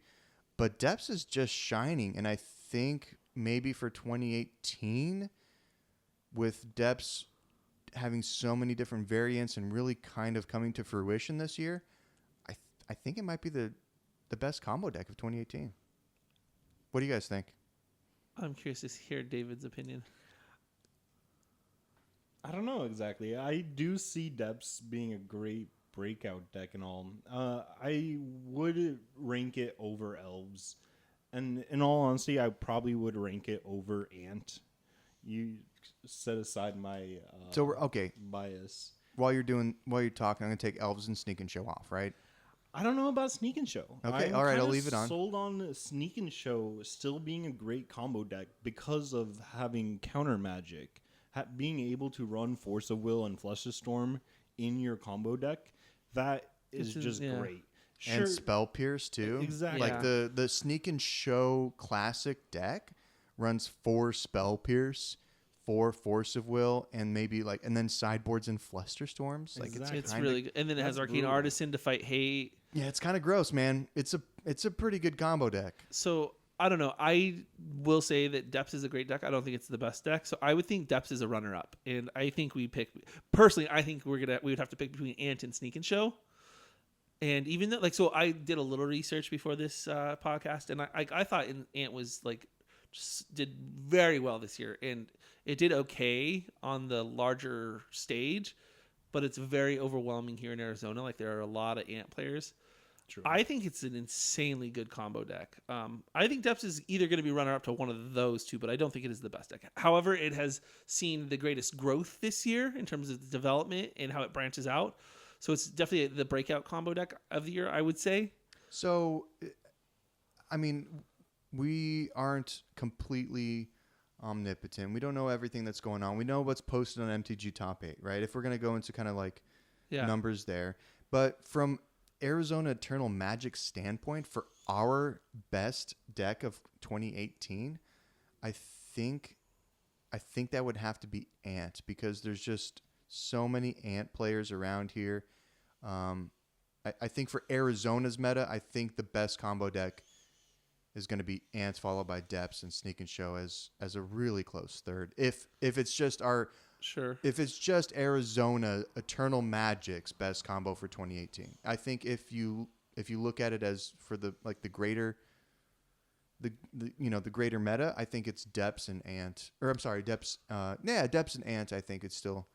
I think Sneak and Show's kind of just fallen out of favor a little bit. I agree. I think it's between Ant and Depths as well. For the greater, yeah. Me never piloting Sneak and Show, but just struggling against it often. You could pilot Sneak and Show. I could. You could. Yeah. I'll put it together. You'll be a master in about 30 seconds. 20 minutes later, after playing Ant and all these other and having to it's simple. Yeah, I'd personally honestly give the win to Depths because of just its completely different axis it attacks on. But I almost want to say Sneak and Show would be second for me because of how much counter magic it has. Okay. We have some very torn here. We have Sneak and Show players here in Arizona too. So let's take it back a step. Do we want to do it? I think maybe it's better if we just kind of go off our experience here in Arizona. I know we do. We literally have international players here in this room. People have gone to Europe and Asia to play Legacy in the last 12 months. So we can speak to the greater meta, but we not to a large extent, I feel like. So if we're going to just talk about maybe Arizona, I think Ant is the winner in Arizona as the best combo deck. Ant, Depths, then Sneak and Show. I think that's kind of... I like that. Yeah. And that's also by how many players we have. It's very popular, but okay, so and I know Nick Gill popularity aside, I think Depths wins. Yeah, I think on a popular... Exactly. Yeah. I think Depths is a better combo deck than Ant, but I think we have more Ant players in Arizona. Actually, with me now playing Depths and a couple other people, there's four or five. To a close tie. Michael Barron's plays it. Anthony Rivera's played it a few times. Yeah. So Depths, Ant, and a pretty close follow-up of Sneak Attack. Sneak and Show. I don't in Arizona. I think there's only one or two Sneak and Show players now. Yeah, because no one wants to play it. It's not fun. If you count me 3 or something, and it's more like we have a Sneak and Show player, and a mono blue budget player, and then me, if you count me in that category. But I haven't played it in. Yeah, you haven't in a while. 9-10 months. I played it a more recently lot. than you. Have you? Yeah, Really? I was playing it for a little while, but it's so boring. Oh, I disagree, but I think it feels powerful and your matches end quickly. I think it's fun. Sure. It's really exciting for 4 turns, and if you don't win by then, you're like, well, now this is boring. Yeah. Then you're just kind of dirtily and you die. Yeah. I think Ant is the better combo deck, but if you guys want to choose Depths first, I'm not going to argue you guys too much because it is one of my favorite decks to play. So, what do you think has the best matchup though in general? Do you think Depths with slow Depths is more resilient than Ant? I think Sneak and Show is the least resilient on this list because you can just dirtle and find one half of the combo. Yeah, well, you can also just get beaten out by a containment priest for 10 turns before you can find the answer to it. True. Sure. I you know what? I'm gonna use some of the scientific data that I researched. I think Depths is probably better than Ant. I think it's done better this year than Ant. I mean, even locally. So Frankie did well. Frankie won a City Champs. Who else has done well in Storm? So Frankie won with Storm? Yes. He beat me in the finals, and I was on Depths. Yep. I mean, I think we take Sneak and Show off the list. Yes. I mean, we've talked about it enough. I think we take it off the list, and then we talk about Depths and Ant. And personally, I think there's a reason I built Depths and I didn't build Ant. I think Depths has, in my opinion, with the addition of the Mox Diamonds and the Bobs and the Abrupt Decays in the main and the Hymn to Torox in the main, I think it has more just ability to adapt to the format and handle stuff better than Ant. So I think it is in general a better combo deck. And it has plan Bs to an extent. Like you have tireless tracker in the sideboard of some Like if you just can't go off with Ant, you don't. I mean, you're storming either to a Tendrils or an Empty, but like outside of that. Yeah, and if you get stuck, you can reassemble if they don't have a fast clock. And I think the longer you give Ant, the scarier it gets. But I feel like that's any combo Let's deck. look at it this way. If you're top decking both of these decks, which one would you want to be top decking? Dark Depths. Yeah, yes. Hands down. Yes. Yeah. Sometimes you just assemble the combo by land. accident. Another land. Yep. I win. Yep. Yeah. Yeah, I think, but also with the slow depth stuff, I think that's the better version over the Glass Cannon Turbo Depths version right now with the black green, the Elvish Spirit Guides, and I think it's better than the Bug because it's a little bit even more diluted than the slow depths. I don't like the Bug build. It's only got a few shuffle effects for the brainstorms, so sometimes you can brainstorm block yourself. You have you have tutors and stuff, but I don't know. I'm not a huge fan of Bug, but I don't think it's worth it. I think it dilutes it too much. Yeah, slow depths is great, and then even the fast depths is good. It depends on it's meta dependent. They're both great in their own abilities. And you keep saying Glass Cannon. I don't think it's a Glass Cannon. I think it's a very consistent deck, but it's a very fast deck, right? And sometimes you will have to rebuild, but it's so consistent that it's easy to rebuild. It feels worse if you're playing a Swords matchup. Turbo Depths over Slow Depths, I feel like just get stumped by a Sword sometimes. Whereas the slower depths can actually if I'm playing against Miracles, for example, or maybe another, blue-white, Stoneblade-ish kind of maybe that kind of stuff. Like I have the Abrupt Decays in the main. I have the Hand Hate. I also have like some 2/2 threats or 2/1 threats that I can kind of just chip away at that are swords worthy at some points. Yeah. And so I think that handles the blue. I think it handles the bad matchups worse, but I think it does stretch itself a little bit too thin against other combo decks because it's not as quick. You're right. Like their value in matchups differs a bit, but I mean even against sword matchups, like if you can assemble very quickly and get some hand disruption, you're fine because even the turbo runs 8 hand disruption pieces, 3 Sylvan Safekeepers, and 4 crop rotations that can get Sajiri Steep. So that's 15 pieces right there to disrupt a swords. Okay. So I haven't had that many reps with it. I'm sure. So I don't have a whole lot of firsthand experience just looking at the difference on the list there. But I've played a lot against you. Yeah. So and I feel like it's harder matchup. It's much harder, yes. Especially when I was on the Stone Blades that had the Sword Snap swords plus the Wastelands, it got a little gross. Yeah. Okay, so I think are we settling on a winner? Oh, I don't know. To Depths. I guess I don't. I'm fine giving it to Depths. I mean, I won't be too upset. I think it's Depths. And then Ant. I mean, in general, if you're gonna take like all the years of Legacy, I think Storm and specifically Ant dominated more. But I think for 2018, I think for 2018, I think Depths is the winner. Sweet. All right. Congrats, SP. Little victory there. Like he invented the goddamn deck. All right, no, but he was a huge proponent of it for like a year plus now. How long have you been playing it? 2 years? Over 2 years now. Dang. I started playing it in November of 2016. Yeah, so you were on the bandwagon before everyone else was. Not of This World. Yeah, and, yeah. That awful tutor Into the North and stuff. that was bad. See, that's why I think in 2016, if you asked me what the best combo deck was, it wouldn't have been Depths. It wasn't as refined. And in 2017, I don't think it would have been Depths. Depths was a fringe thing. Now I think with 2018, I think it is the best for this year. Sure. Or excuse me, last year. You want to move on to a different category? Yeah, let's move on. We're going to talk about the best control deck of 2018. I don't think we're going to spend that much time on this one. Maybe. I think it's a little bit more narrow. We'll see. So we got Miracles, Grixis, 4-color, 2 separate decks there. Lands, blue-white Stoneblade, blue-black Standstill, Blue-white Fairy Blade. Blue-white Fairy Blade. Thank you. Goblins. Goblins is a control deck sometimes. Yeah. Death and Taxes. A little bit more. I mean, let's talk about the last 2 on there. So that's the list.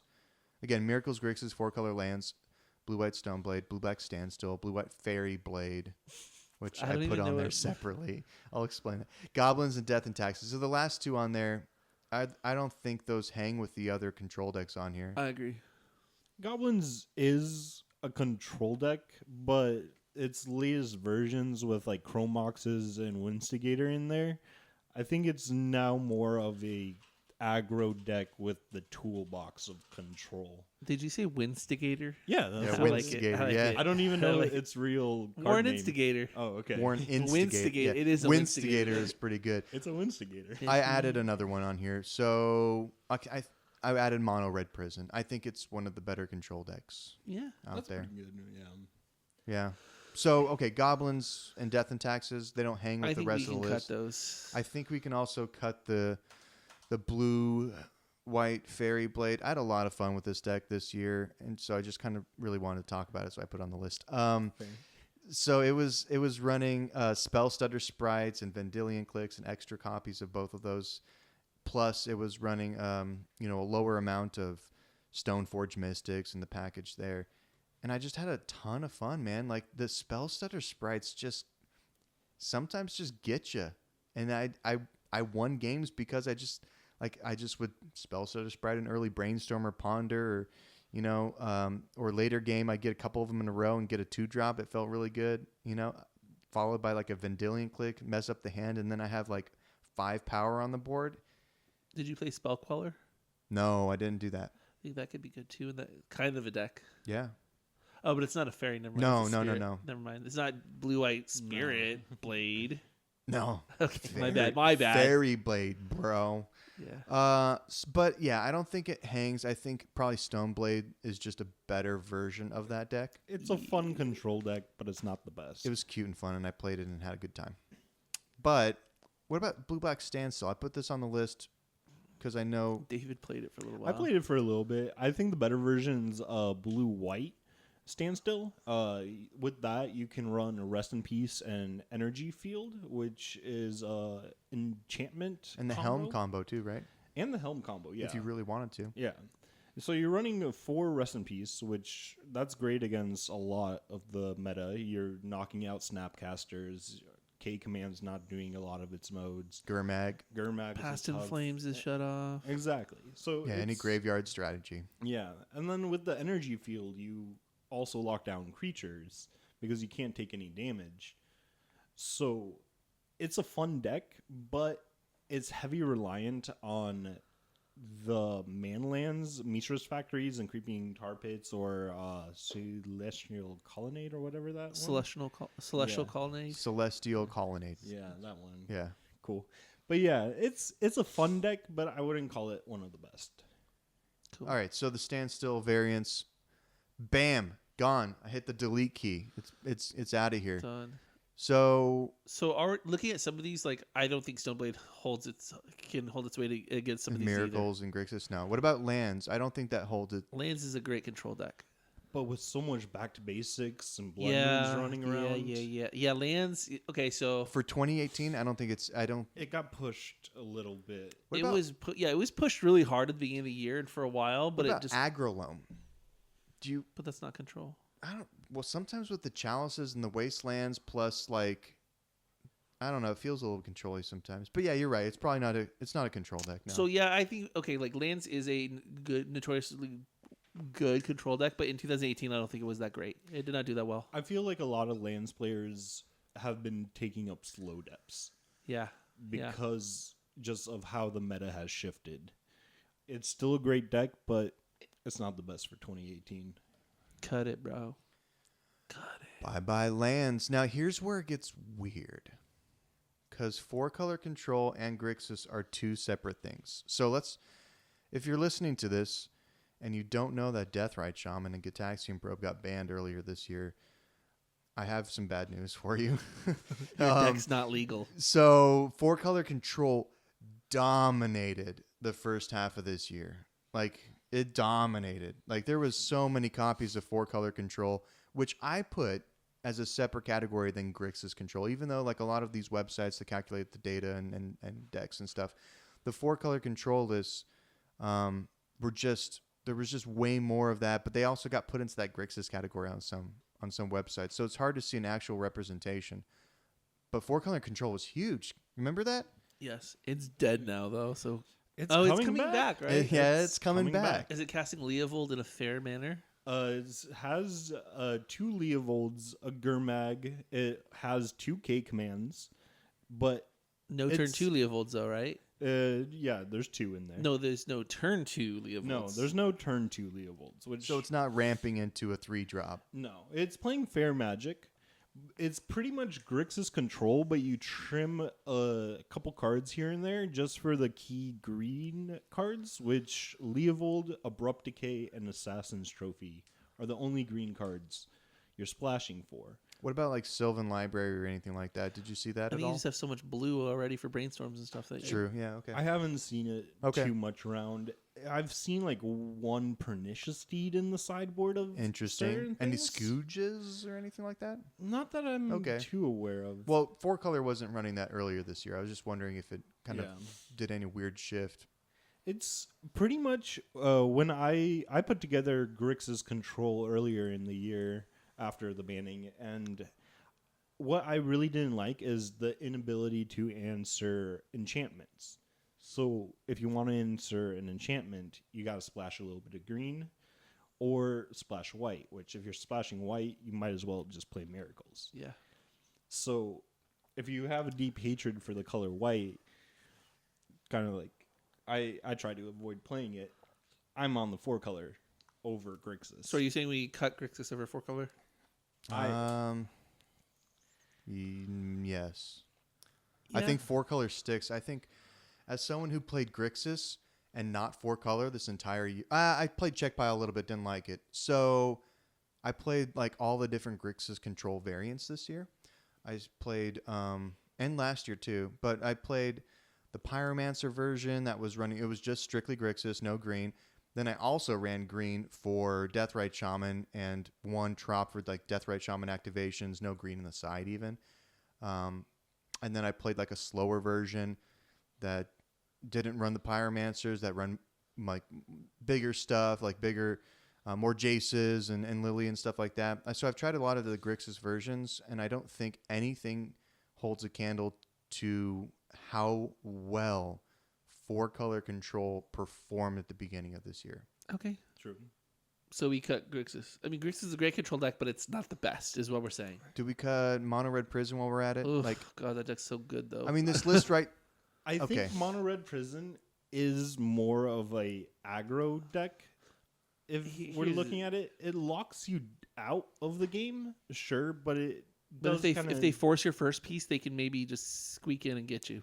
True, exactly. Sometimes, but like the Mono Red Prison, and I put Prison specifically because it's the one that's running the Trinispheres and Chalices and is snaring bridges in the main and then wins through like a Chandra Pyromancer or Karn. Mm-hmm. That's the list that I'm talking about, and that is heavy prison control. Yeah, true. But it's easily disrupted. Well, I would be fine cutting that too, and then we talk about Miracles. I love the deck, but I don't think it's the best control deck here. I think it comes down to Miracles in 4-color. With Miracles just. If it's my opinion, I think it just comes out way ahead. I think Miracles is the best control deck. Yeah, I agree, because you can run a much more efficient mana base. You're running basics. The 4-color control list is running 1 island, 1 swamp, and the forest is optional. So a lot of times that mana base kind of screws you over. Miracles is much more consistent.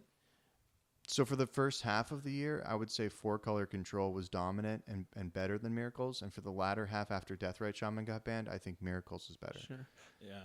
And I mean, so Miracles is like one of the only decks, and probably one of the only control decks. Because even if you think about like the check pile deck, you can still just, you can get to a position where you can't come back. Whereas Miracles is one of those decks where you could be at 2 life, they have a full board, and then boom, you hit a Miracle and you terminus the board. Or so like I think it's one of those decks that can like come back from the grips of death, and I think that's like what makes it a little bit better of a.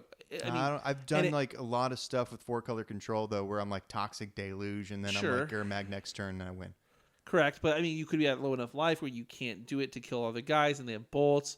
And also your mana is more fragile with the 4-color decks, where Wasteland can shut you out, so you don't get to, like. Whereas like Miracles, I love it because I don't give a crap about Wasteland, right? I don't care about Wastelands. I don't care about but you're super reliant on very specific cards. Where 4-color, I think, is like has a bunch of answers with the discard. Correct, because it's 4 colors. It's playing the best cards of those colors. Yeah, so it's like a good stuff deck. That pile from earlier this year, I think, was better than Miracles. Sure. And that's what we're talking about. We're not talking about like the current one and just grinding people out with Deathrite Shaman. I think we should give it.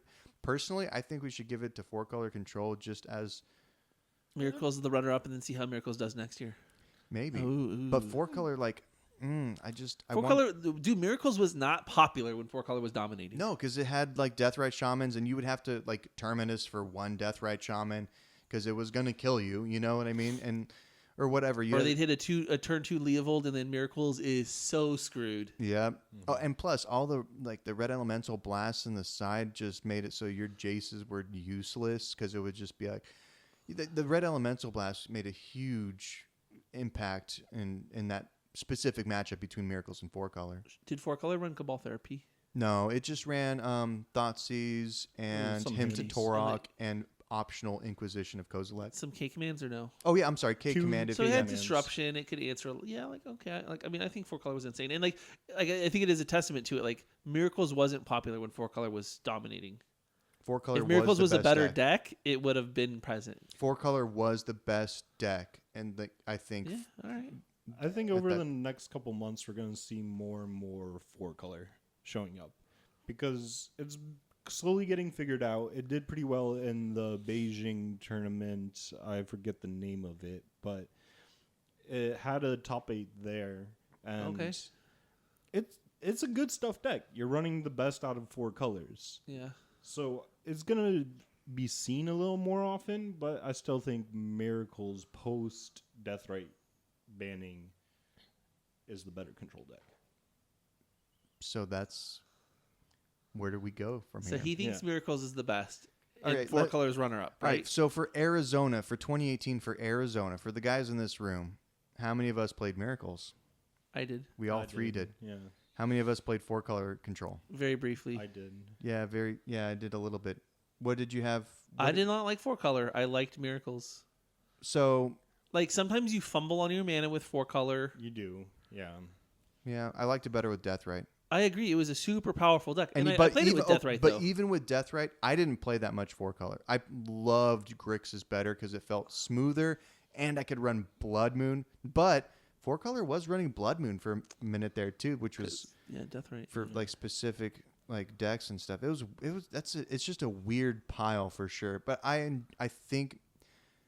After the entire year unfolded, I think Miracles is now the better deck. And honestly, I want to kind of give a shout out to Deathrite Shaman by giving 4-color the best deck for the year. But I think for the people in this room and for the end of the year, I think probably Miracles. Yeah, I mean, it won a GP. It won Eternal Weekend. Like Miracles is really starting to become like a threat in the. I mean, for us, for Arizona Tournament Magic, I think Miracles is the best deck for us. Yes. Miracles. And it's cool, too, because it's a relatively budget deck. You need, like, a Tundra to build it now. Yeah. And you don't have to buy $80 back to basics. Dude, I've seen people, like, do well at FNMs with Prairie Streams. Oh, yeah. So, all right, Miracles. Miracles is the winner for the best control deck of 2018. Surprise, surprise. Runner-up, the 4-color control list, specifically from the beginning of the year. Pre-banning. Yeah, I like it post banning. I'm sorry, pre-banning. I like it post banning. All right, we'll play it Saturday. I like Grixis control better. His Steel it's Grixis Sable control deck, and then you're that playing can answer enchantments and lands. But yeah. Oh yeah, because the Assassin's Trophy hits lands. Yeah. Okay, and for the penultimate category for today, we have the best aggro deck for the 2018 Our Lord and Savior. We have Rug Delver, Mono Blue Affinity, Burn, Eldrazi. I think just take out Burn. It's jank. Eldrazi Stompy, Mono Red Stompy, Goblins, Death and Taxes, Steel Stompy, Grixis Delver, Maverick, and Blue-Red Delver. So anything else that we can think of right now? For aggro. Nothing good. We're not going to put Soldier Stompy on there. Or any of that. No, we're not. No. Let's take out Mono Blue Affinity. Yeah, and Burn. And Steel Stompy. And Burn. And Rug Delver. No one heard that. Shut your mouth. Maverick. I would take out Maverick too. I didn't place well. I think Grixis Delver is insane. Grixis Delver has to win this still, right? Like, I don't know. Goblins got a huge buff. They got a bunch of cards this year. Is it the best aggro deck of 2018? No. What about Mono Red Stompy? No. It's a fun deck, but it's easily disrupted. Exactly. I think if we're going, I guess we gotta have to remove Rug Delver because Grixis Delver. There's two that are. I think Grixis and Blue Red are the better aggro Delvers. Yeah. So what do we have left now? Eldrazi, Stompy, Death and Taxes, Grixis Delver, and you are Delver. So I already have like a clear winner and runner-up in my mind. What do you got? So I think Grixis Delver is the best aggro deck, and I think Eldrazi Stompy is the runner-up. I knew you would say that. Those are the decks that you play. They are so good. I think Grixis Delver wins. We're just picking a second at this point, right? Right? I mean, do you guys agree that Grixis Delver is the best aggro deck? I mean, it got bannings for some of the most important cards in that deck, and it's still going. It's still hammering away, man. Like, I love it. I love Grixis Delver. All right, so Death and Taxes, I don't think is the best aggro deck. No. I think it's a mixed kind of bag of stuff that it does. I do not think it's aggro. You're not putting out threats, and you're trying to control stuff. You're wastelanding, you're Rishadan porting, you're palace jailering stuff, and using those tools. I don't think you're just pumping out stuff like Grixis Delver, Blue-Red Delver, Eldrazi Stompy is. So the question for you guys is Blue-Red Delver or Eldrazi Stompy? Blue-Red Delver, I think, is better than Eldrazi Stompy. Eldrazi Stompy, it's hard to deal with for a lot of decks. And just being able to power out so many big creatures that quickly with a Chalice on one, pretty much every single turn one, I'd give it to Eldrazi. I haven't played a lot of Blue-Red Delver. I played Eldrazi. Haven't played it in 2018 though. I just don't know. I don't know how those two decks fare. If they've done I think didn't Eldrazi place a little bit this year? It won GP Shizuoka. Oh, okay. And it's done well. Yeah. I don't think I've seen Blue-Red Delver put up any numbers. Not really. No. Okay. I think Blue-Red Delver also had Price of Progress as a good closer, but with the format having a whole ton of basics now because of Miracles with their back to basics. Well, and because Deathrite Shaman, like, you need to run some basics if you get Blood Mooned out or something, because Deathrite would fix your mana, and now you don't have that luxury, so you have to have some basics if need be. And even with the Assassin's Trophy, right? Some people are playing basics because of Assassin's Trophy. Exactly. Because of price going out of favor, I'd give it to Eldrazi. Plus, like Eldrazi is just dumb. They can do Ivugan, Mimic, and then turn 2 Thought Knot, swing in for 8, and then the next turn they cast like a Reality Smash and they swing in for like 19. I mean, that is the most aggro as fuck thing. That is aggro. That is fucking aggro. Yeah, that is pretty aggro, bro. Cool. So Grixis wins, Eldrazi runner up. Yeah, I think Grixis Delver got some bannings. It's still, I think, the best aggro deck that you could buy. I think if someone told me tomorrow that they wanted to play an aggro deck and in Legacy, I would probably point them to Grixis Delver. Okay, so every time. Yeah. Yeah. Okay, so I think the next category is actually tough because I think the best deck has to be one of these 3 winners then, right? Maybe. Well, let's go ahead and read off what decks we have listed. All right, so for the best deck, it's a little bit of a shorter category, but we have Dredge. By the way, this is our last category here for the podcast here for 2018. We're going to do best deck for 2018. Dredge, Ant, Miracles, Grixis Control, Grixis Delver, and 4-color control. Do we want to add aggro loam to this list? It did well this year, right? We could. Sure. We're going to add it and remove it? Sure. Yeah, add it, remove it. All right. Oh, you really did just add it and remove it. Well, All right. So crazy.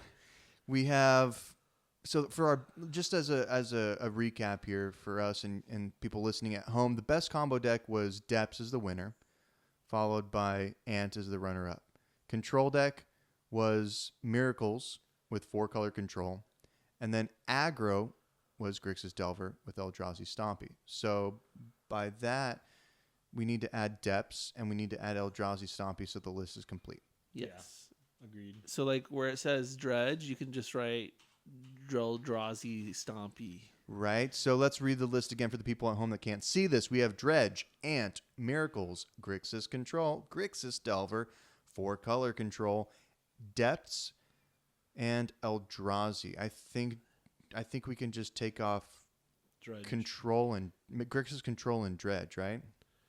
It's really weird to take off Grixis Control, but I think yes.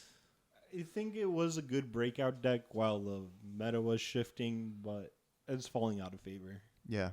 I took it apart. Cool. Yeah. Yeah, me too. Yeah. So then that leaves Ant, Miracles, Grixis Delver, 4-color control, Depths, and Eldrazi. I honestly think Grixis Delver actually just wins this category. I agree. I think it's still the best deck despite the bannings. So like It hasn't placed as well, but for 2018, it's still doing top 8s. Oh, it murdered in 2018.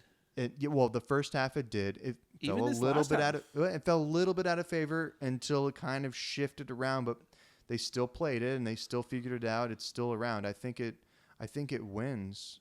I'm gonna be the naysayer, and I would give it to Miracles with Grixis Delver being the runner-up. Okay, why? Why? Because I don't know. I'm a control player at heart. Being able to just answer everything and also just Feels so good. Yeah, exactly. And just sheer results as well. Miracles can handle every single situation it's thrown into. Grixis Delver, sure, you're pumping out your creatures, you're blocking them and whatnot, but you can get blown out. A Terminus is going to hit you. All your creatures are on the bottom of your library. That's why you just run one thread at a time, dude. Two out. So, okay, so you mentioned results. Grixis Delver had more top 8s than Miracles in 2018. In 2018, yeah, probably, yeah. What about the second half of 2018? It also had a bunch. Granted, in the second half, Miracles won 2 major events, so that counts for something. So, but we still have other stuff on here besides those 2 decks. So let's cut some stuff while we're contemplating here. I think we can cut Ant and Eldrazi. What do you guys? I agree. Ant is great. Eldrazi's great, especially Ant. But I don't think it's better than at least 3 other things on here. I don't think it's better than Miracles, Grixis Delver, or Depths for the year. Sure. Yeah. No, Ant's an insane deck, and I think it just requires really good pilots for it to be the best, and there just aren't that many out there. Sure, I'll take None that. in this room. And then Just kidding, David. Now it's Miracles, Grixis Delver, 4-color, and Depths. You got to take off Depths. Depths is good, but it does not stand with It these placed guys. so well in this last half. It did, but it placed so well, especially last few months. But for the 2018, it's not the best. It's not. It'll never be the best deck. And then do we just take off 4-color then too? I think so. It's got to be between Grixis, Delver, and Miracles. Yeah. So you think Miracles All right. is the best? So now it's officially narrowed down. For me, it's Miracles. Convince me that Grixis Delver is better than Miracles. So Grixis Delver is a deck that requires that relies on its answers to win the game, right? It uses answers to solve it to respond to issues, and then it wins very slowly, right? Sometimes Miracles can draw the wrong answers. So, right, like if I need an answer to this, but I'm drawing this answer that answers something else, it does nothing, right? Like a Council's Judgment is not very good against Grixis Delver, but it's good against other decks. So I think it's one of those decks that it has a lot of answers, but you have to make sure you're drawing the right answers. Whereas Grixis Delver is disruptive. It has answers and has a very fast clock. And that's why I like it, because anything you draw, like, and again, we can go back to the argument of if you're top decking, what do you want to see? I think Grixis Delver has a greater density of quality cards over Miracles. Because Miracles is all answers. No. You don't think so? No, actually, the more I think about it, I think Miracles has better top decks, and I think has better dig potential in the later game. So if you're going to go later game like that, where you're top decking, I think Miracles hands down wins over Grixis Delver. Sure. So I guess I think Grixis Delver has really powerful 5-6 card hands that you can mold to, where you're just like Delver, Daze, Force of Will, Spell Pierce, backup, and it just gets there. And there's not a lot of other decks. And then late game, maybe you draw a Gurmag Angler, put the nail in the coffin, or Bolt, or whatever, and that tempo stuff when it fires on all cylinders feels so good. But I feel like it misses way more than Miracle does, because Miracles does have that longevity and that ability to dig, especially with the AKs. Sure. Well, that's what Miracle's wanting to do, is trying to draw out the game as long as possible. Yeah. But I think Miracles is actually with if you took the best Miracles pilot and the best Grixis Delver pilot, I think Miracles could handle the field better. The pilots are the same. I think Miracles could handle the general meta better than Grixis Delver could. I mean, I'm honestly fine with either of these being the winner, because they're both this is very close margins for these two decks.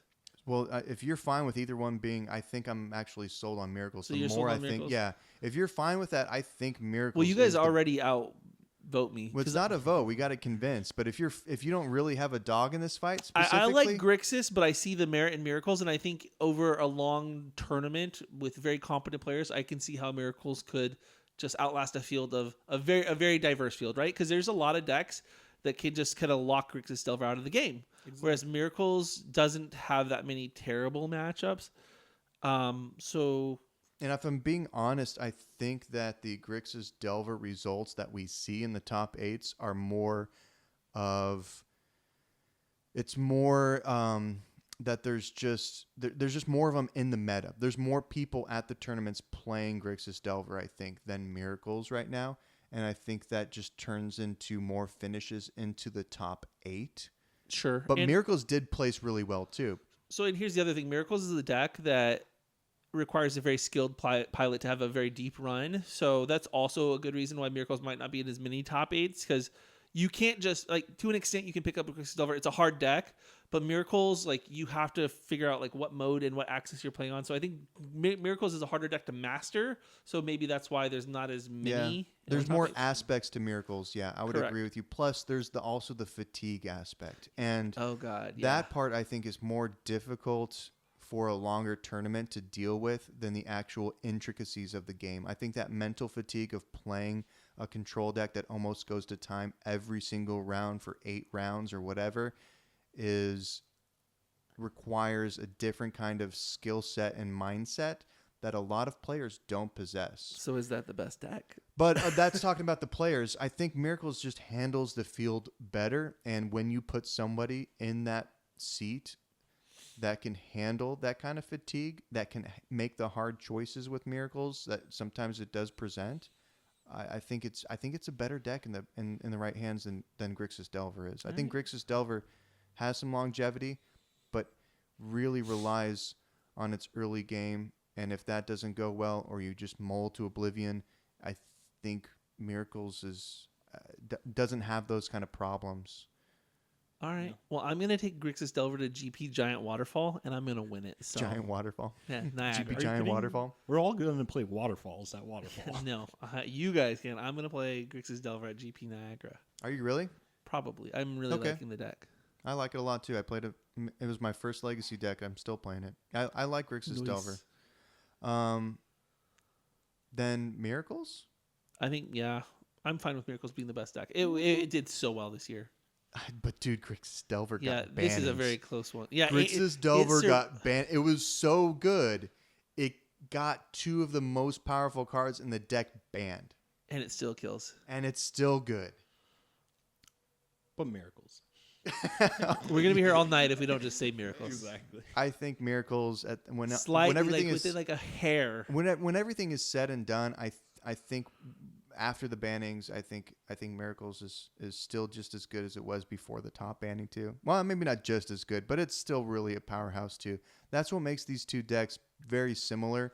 They're both powerhouses. I mean, they've both survived big bannings, and they're just both still the best survived decks. Big bannings, and they're still on the top of the list here. But I think Miracles has more play in this room than Grixis Delver, and I think in Arizona in general, I think Miracles has more players playing it than Grixis Delver does. So that says something there. So Miracles. It says that underground seas are expensive. Actually, that's probably and volcanic what it islands. That's what it says. I'm typing winner next to Miracles. Do we have any other Nope. arguments for Grixis Delver? I think it's a very close one. But I do agree that Miracles slightly edges it. I really like Grixis Delver, but if like favorites aside, I think Miracles handles the meta better. I mean, those are the two blue decks I have built. I mean, they're both really good decks. Yeah, I usually always have some type of blue-white variant built, and some type of Delver built. You know, either it's Grixis or Rug, but yeah, I think Miracles is just the better deck in general. Sweet, yeah. Well, So hey, congratulations to Miracles, the deck. If you're listening, Miracles, congratulations to you. And followed by a runner-up of Grixis Delver. Going down the categories from last to first, we have the best aggro deck being Grixis Delver with a runner-up of Eldrazi Stompy. Best control deck, Miracles, 4-color runner-up. 4-color control runner-up. And best combo deck is Depths for 2018, with Ant being the runner-up. Best new card for 2018 is Assassin's Trophy, seeing a ton of play, followed by Legion War Boss over, what was the last one in there? Karn? Is that the... I think it was Karn that we took out. So honorable mention there to Karn. I think it was a close one. None of us really played any of those cards, really. Best style category. The deck with the best panaz is black... Blue. Sorry. Blue-green 12-post, followed by Zombie Bombardment. And that deck, I think I will build. Bring it out on Saturday. The last hottest jank category for 2018, we have Tainted Pact as the hottest jank, followed by Bant Aggro as... Yeah. You guys got to see this list. It'll be in the show notes on the website, ArizonaEternalMagic.com. You can check out all this, everything that we've talked about here today. Sweet. That was a lot. So, with the new year coming on, what do you guys want to see? I want you to put on a T-shirt. No, I'm just kidding. Keep it. No, I don't need you with the shirt on. I don't know. Let's ask Zach. You're the man of the hour. You're always the man of the hour. You're in the hot seat. You're in the cool seat. I don't know. It is the cool seat. It's a good seat. I don't know, man. For 2019, I want to have some good events without, pointing any fingers or anything like that. There's been some events that I've gone to that just kind of have like either poor pricing or poor side events, and I think the best experience I had was in 2016 with some of that stuff there, with pricing and side events. Your sweet Reddit Eternal Weekend? That was 2017, but I still think that the 2016 I had the most fun. But I want to just see some good events here. We haven't had any stuff announced yet for this year in 2019 for big events. I want to just see some stuff. I want to see some stuff on the calendars. I want people to bring out big events. I hope that our events here in Arizona, people show up for that and they all go smoothly with no problems. That's my wish for 2019. Nice. So one of your wishes was answered. They did announce GP Niagara Falls or Magic Fest Niagara Falls. Yeah, Magic Fest Giant Waterfall. Giant Waterfall, GP Giant Waterfall. That's April 19th through the 21st. I know a bunch of us are going to be going. I know I'm going, so you guys better join me. A couple things I'd like to see in 2019. One, I'd like to see Zach Zent play more Legacy. Zach Zent used to be a staple at every goddamn shop that was running Legacy any day of the week. So I would like to see more of that. And then the reserve list sucks, man. Like, I wish Legacy wasn't so cost prohibitive because it is my favorite format. So seeing people that are in Legacy sell their collections because it's reached a financial value where like they could buy a house or a car sucks. And then just seeing people that want to play Legacy that can't buy into Legacy is also really unfortunate, right? So I would love to I see. agree with you 100% on that. Yeah, I'd love to see them do something that allows Legacy to continue to grow, because it's really such an amazing format. I love playing it. And yeah, and more Legacy GPs. Like we got the GP Giant Waterfall, but we need more, right? Like I'm excited for all the Eternal Weekends, all the GPs that we have, and then our series. I'm sure stuff will be announced. I just want to see it. Yeah, just give me the info. Exactly. Yeah, exactly. Yeah, the Eternal Weekend's not announced yet.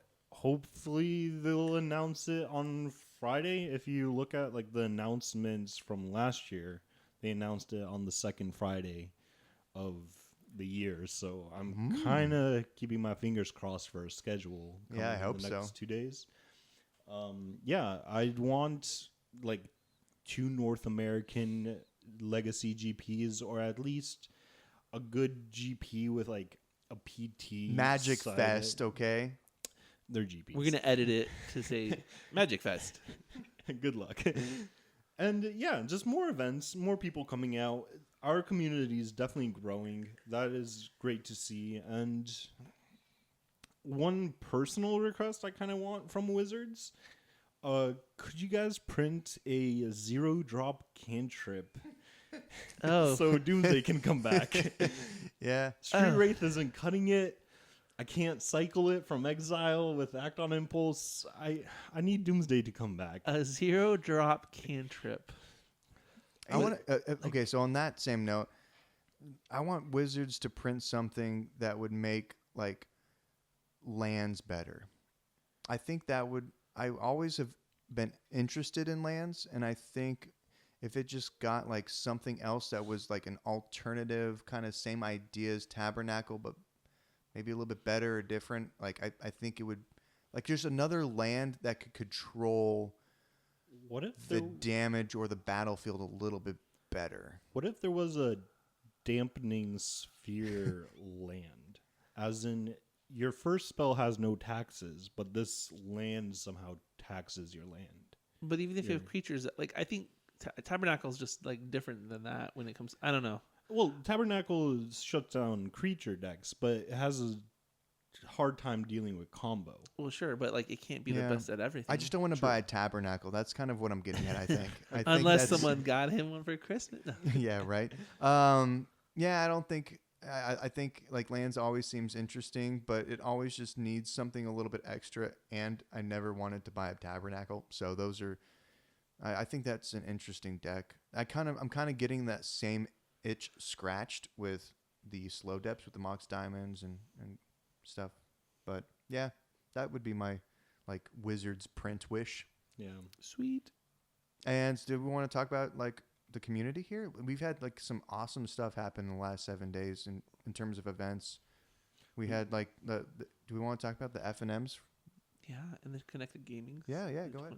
So primarily, a lot of us would play at 1 or 2 shops.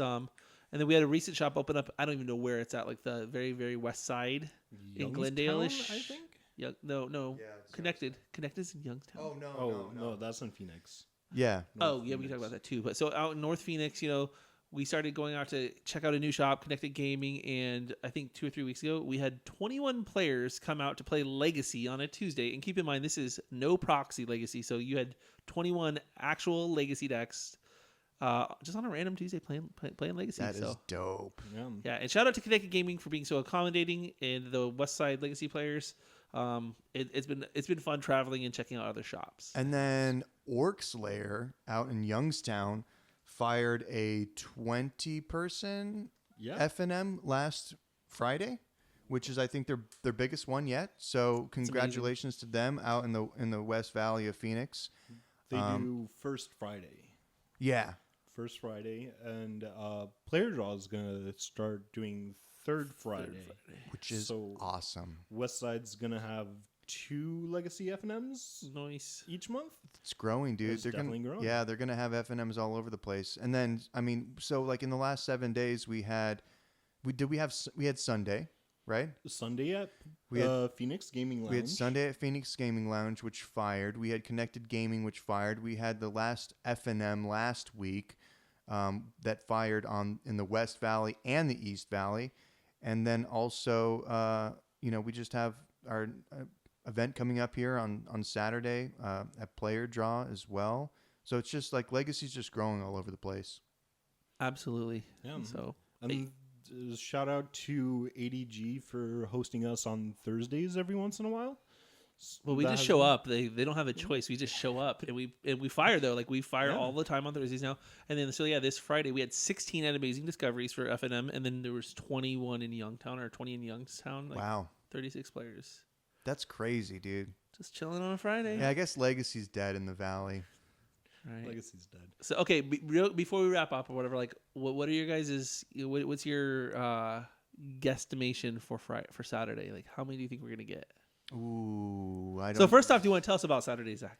No, I don't. I think SB should. God damn you! All right, so this Saturday is the first event in our series for 2019. We're gonna be at Player Draw in Avondale. Registration opens at noon, I believe. Registration opens at 11. Round one goes up at noon. Entry is $25. A portion of it goes to an end of the year invitational. We're going to be streaming. We're going to have a prize from one of our collections for the Jenkins deck. Deck lists are required. It is our REL event, so there's no proxies allowed. But we're going to be battling out Legacy. The winner will qualify for the end of the year Masters event. And then everyone will, based off your record, you can accumulate points to also earn you a spot in that invitational tournament. But yes, I mean, we've had these large events over the last few years. I know we had the A-Bongs running it a few years ago, and they really kind of kept Legacy going for a very long time with the AZ Magic Player Series. And we're hoping to carry that mantle. So yeah, like we're expecting a big turnout, but how big? Well, I don't want to jinx it. I don't. 10 players. 7.5. There'll be one person who identifies as a half a person.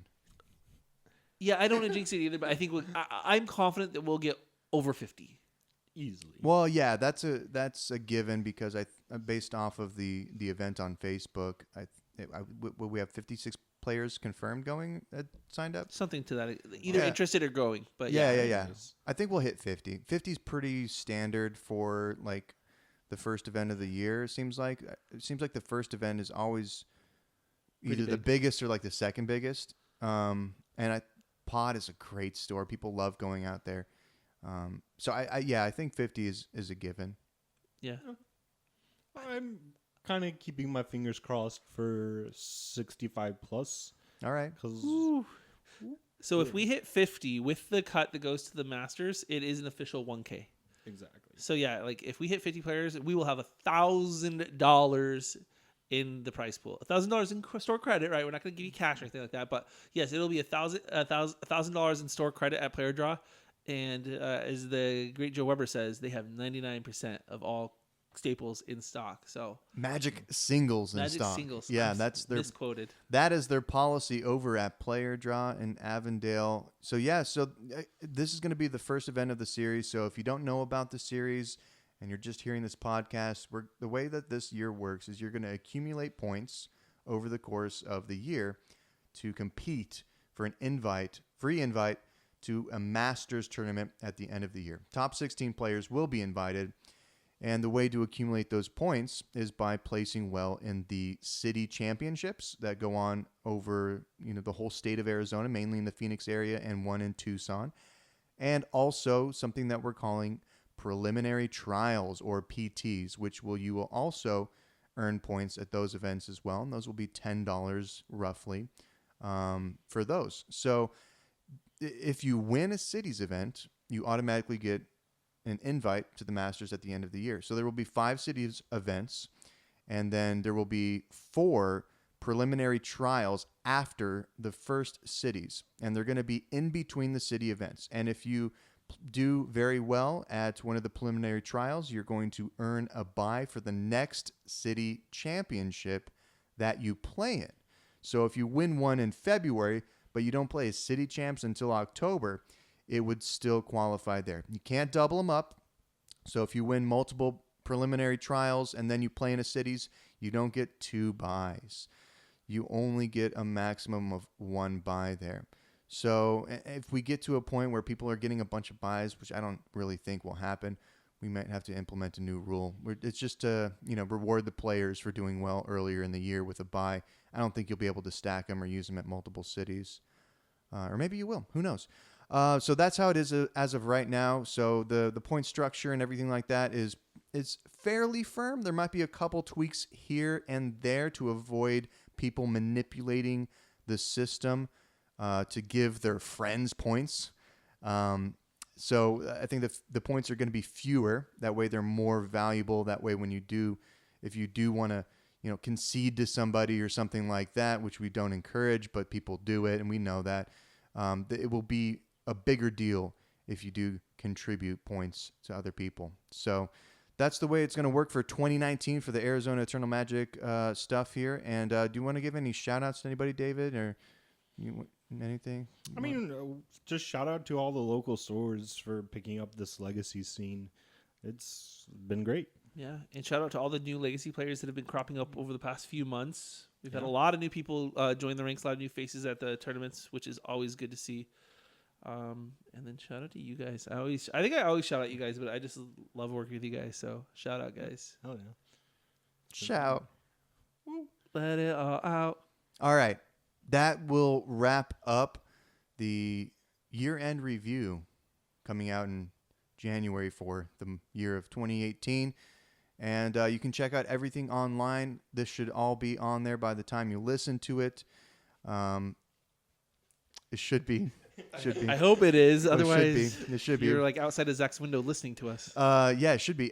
So yeah, it's 2018 was an awesome year. There was a couple bumps and stuff that we had, and I'm just really, really, really grateful for the awesome community that we have here in Arizona. They got over the hurdles that we had with just different stuff going on, bannings and other drama, and decks appearing and disappearing and stuff happening, and the community just stayed strong through all of it. So I really appreciate everyone in the community here locally in Arizona and the greater Legacy community as well. I just love Legacy, love playing it. So that's going to wrap it up. Thank you for listening to the O2 Dropcast, where remember, if we don't talk about it, you shouldn't care about it.